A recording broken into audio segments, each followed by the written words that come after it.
तेल अवीव पर हमास ने रॉकेट हमला किया है। इमारतों पर गिरे हैं हमास के रॉकेट आकर कई इमारतों को इसकी वजह से भारी नुकसान हुआ है। तेल अवीव में धुएं का गुबार भी देखा जा सकता है। किस तरह से देखिए हमास द्वारा भी टारगेट किया जा रहा है तेल अवीव को, इजराइल की राजधानी को। रॉकेट दागे गए हैं और कई इमारतों से धुआं उठता हुआ देखा जा सकता है तेल Aviv.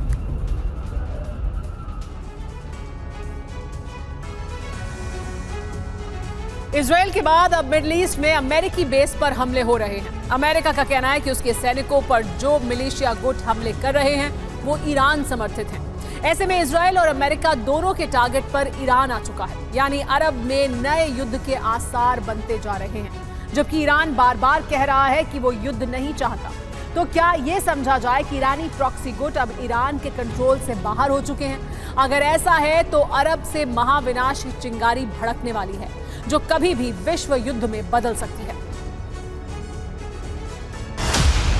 Out of control Irani proxy, middle east में महायुद्ध की तैयारी।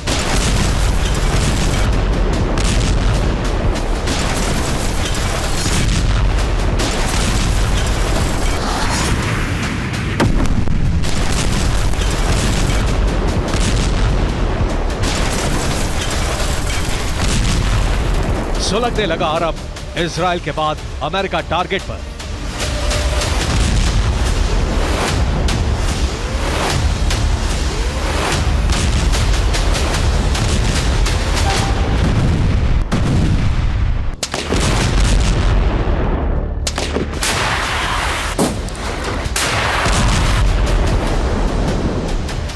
यानी बात सिर्फ हमास तक नहीं है, इससे कहीं आगे बढ़ चुकी है।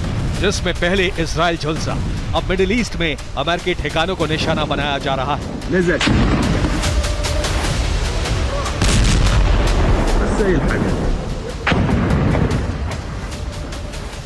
पिछले 14 दिन में अमेरिकी बेसों पर 24 हमले किए गए हैं, जिसमें इराक में 14 और सीरिया में 10 बार अमेरिकी फोर्स पर हमले किए गए। इन हमलों में वैसे ही रॉकेट और ड्रोन का इस्तेमाल किया गया जैसे हथियारों का इस्तेमाल हमास ने इजराइल पर हमले के लिए किया था।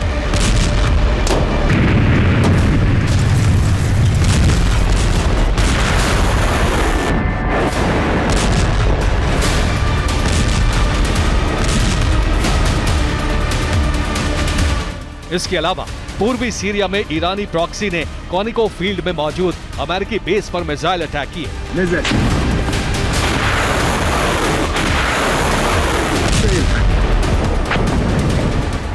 इराक में अल असद एयरपोर्ट पर अमेरिकी सैनिकों पर मिसाइल दागी गई। इसके अलावा कॉनोको गैस प्लांट पर रॉकेट दागे गए। वहां सुरक्षा में लगे 13 अमेरिकी सैनिक जख्मी हो गए।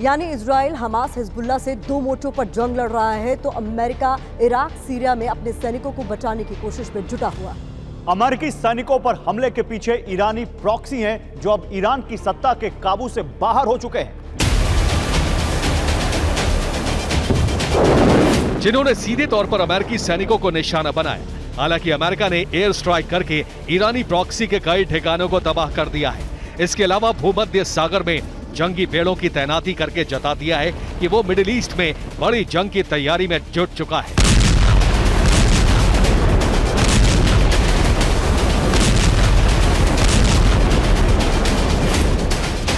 अब सवाल उठ रहा है कि अमेरिकी सैनिकों पर ईरानी प्रॉक्सी के हमलों के पीछे ईरान है या फिर ईरान के हाथ से लगाम छूट चुकी है, क्योंकि खतरा इतना बड़ा है कि ईरानी प्रॉक्सी के पास ईरान से मिले हाईटेक हथियार हैं, जिसमें मिसाइल और कामिकाज़े ड्रोन शामिल हैं।